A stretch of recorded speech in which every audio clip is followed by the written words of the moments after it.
Wei and the Golden Goose.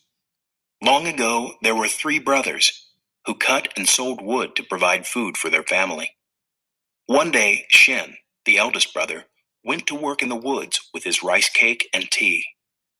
A tiny gray-haired man stepped out of the brush. He asked if he might share the boy's food.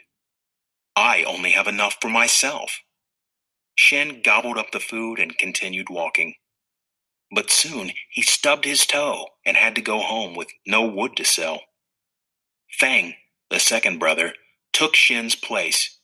He walked into the woods with his rice cake and tea.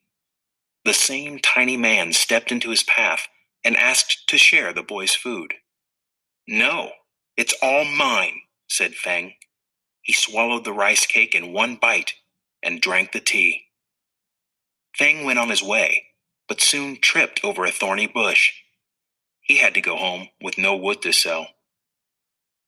Wei was the third brother, and even though he was small, he took Fang's place to go cut wood. Into the woods he walked with his rice cake and tea. The tiny gray-haired man stepped into his path and asked to share the boy's food. "Of course," said Wei. "You have a kind heart," said the little man.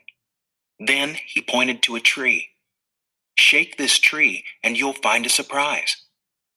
Wei shook the tree and soon a golden goose landed at his feet.